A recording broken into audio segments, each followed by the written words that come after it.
নমস্কার, আপনাদের আরও একবার স্বাগতম জানাই আমার জীবন ইউটিউব চ্যানেলটিতে। তো আজকের এই ভিডিওর মাধ্যমে আমি আপনাদের সাথে আর একটা প্রকৃতির আমাদের দৃশ্য শেয়ার করব।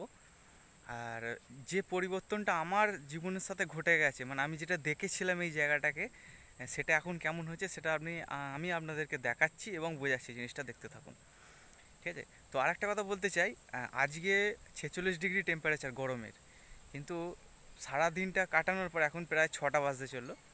এই সময় যে প্রকৃতির যে হাওয়াটা, এই হাওয়াটা গায়ে লাগছে, যেন মনে হচ্ছে মানে ভেতর থেকে একটা আত্মা বলছে না যে ঠিক আছে, ঠিক আছে। তো দেখুন গাছপালা দেখতে পাচ্ছেন নিশ্চয়ই, আপনাদের ভিডিওর মাধ্যমে আমি চেষ্টা করছি। দেখুন গাছপালাগুলো যে পরিমাণে হাওয়াটা দিচ্ছে, মানে ভেতর থেকে আত্মাটা বলছে যে না ঠিক আছে, এবার এরকমই দরকার, ঠিক আছে। তো চলুন যে স্মৃতিটার সঙ্গে আপনাদের আজকে পরিচয় করাবো সেটা আগে আপনাদের দেখাই। দেখুন, তো এই দেখুন সেই স্মৃতিটা হচ্ছে এই নদীটা।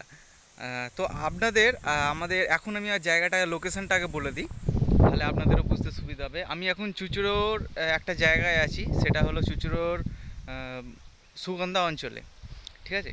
তো এই জায়গাটায় আমি অনেক দিন বাদ এলাম, যেহেতু দেখুন এই যে নদীটা দেখতে পাচ্ছেন, এই যে এত বন জঙ্গলে ভর্তি হয়ে আছে, এটা বিগত আপনার 18 থেকে 20 বছর বাদ মানে এই জায়গায় আমি এসেছি, বুঝলেন তো।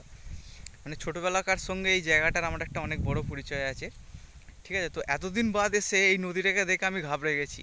এই নদীটাতে বিশ্বাস করবেন না, এই 20 বছর আগেকার কথা বলছি, 20 বছরের মধ্যে এই নদী দিয়ে এত পরিষ্কার জল ছিল, ঠিক আছে। এখান থেকে মানে বিরাট স্রোত বইতো এই নদীতে। বিগত 20 বছর, বেশি যাচ্ছি না, আমি 20 বছর আগেকার কথা আপনাদের বলছি।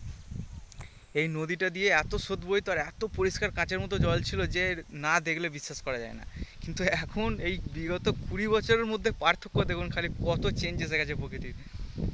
দেখতে পাচ্ছেন পুরো বন জঙ্গলে ভর্তি হয়ে গেছে একদম, বুঝতে পারছেন।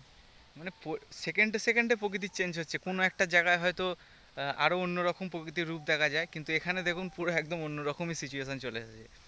তো সেই জন্য ভাবলাম, যেহেতু আমার উদ্দেশ্য আপনাদের সাথে এমন কিছু জিনিস শেয়ার করা যেগুলো আমাদের সমাজের সঙ্গে জুড়ে আছে, আমাদের জীবনের সাথে জুড়ে আছে, তো তার মধ্যেও এটা আমার একটা মনে হলো যে আপনাদের সঙ্গে জিনিসটাকে শেয়ার করে রাখলে হয়তো ভালো হবে ভবিষ্যতের জন্য, ঠিক আছে। তো আশেপাশের এরিয়াগুলো একটু দেখিয়ে দিই। ওখানে একটা মাঠ আছে, বুঝলেন তো, ওই জায়গায় একটা মাঠ আছে, ফুটবল খেলার মাঠ। কিন্তু এই জায়গাটাকে আমি দেখে নিজেই ঘাবড়ে গেছি যে এই জায়গাটার সঙ্গে কীরকম ছিল আর কীরকম হয়ে গেছে। হ্যাঁ, স্বাভাবিক কথা, বাড়ি ঘর রাস্তাঘাট সবই পরিবর্তন এসেছে, কিন্তু তার সাথে সাথেও এই জিনিসটারও পরিবর্তন এসে গেছে, বুঝতে পারলেন। মানে এত পরিবর্তন আমি জীবনে ভাবতে পারিনি যে এরকম দেখতে হবে। কিন্তু ছোটোবেলায় আমার এই জায়গাটার সঙ্গে একটা অনেক বড় স্মৃতি আছে, এই ছোটোবেলাকার সঙ্গে।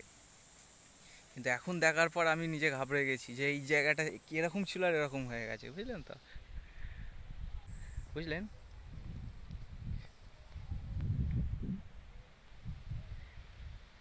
আর আরেকটা কথা, আজকে মানে এই এরিয়ার, এই চুঁচুড়োর এরিয়ায় আমি মানে রেকর্ড হয়ে গেল গরমের প্রায় 46 ডিগ্রি টেম্পারেচার দুপুরবেলায়।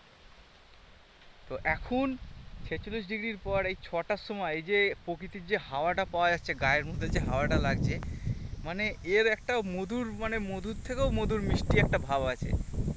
মানে বলে বোঝানো যাবে না, ভেতর থেকে আত্মাটা বলছে যে না ঠিক আছে, এই জিনিসটাই দরকার। এত গরম কাটানোর পর এই যে হাওয়াটা যখন গায়ে লাগছে না, তখন মনের ভেতর থেকে আত্মাটা বলছে যে না এই জিনিসটাই আমাদের দরকার ছিল। তো খুবই ভালো লাগলো, সেই জন্য একটা ছোট্ট স্মৃতি আপনাদের সাথে আমি আর একটা শেয়ার করে রাখলাম। যদি ভালো লাগে, আমাকে যদি ভালো লাগে, আমার চ্যানেলের সাথে থাকুন, আর আমার এই ফ্যামিলিটিকে বড় করার জন্য আপনারা একটু সাহায্য করুন, ঠিক আছে। এখানে একটা তাল গাছ আছে, বুঝলেন তো, এই একটা আর ওই একটা, দুটো। তো চলুন, আশা করি খুব ভালো ভালো থাকবেন আপনারা এবং সবাইকে ভালো রাখবেন। আর একটা কথা বলছি, গাছপালা সবাই বাঁচান, সবাইকে অন্তত শেয়ার করুন যে গাছপালা যাতে মানে কাটে কম, গাছপালা নষ্ট যেন কম হয়, সেরকমই মানুষের সাথে শেয়ার করুন, যাতে আমাদের প্রকৃতি বাঁচে এবং পরবর্তীকালে আমাদের ভবিষ্যতের যারা আসতে চলেছে, ভবিষ্যতের জেনারেশনটাকেও বাঁচানোর জন্য, তাদেরকে বোঝানোর জন্য অন্তত এইসব প্রকৃতিকে রক্ষা করাই আমাদের সবথেকে মেন কাজ, ঠিক আছে। তো চলুন, পরবর্তী কন্টেন্টের সঙ্গে আমি আবার আসছি। আশা করি আপনারা সবাই ভালো থাকবেন এবং সবাইকে ভালো রাখুন। চলুন।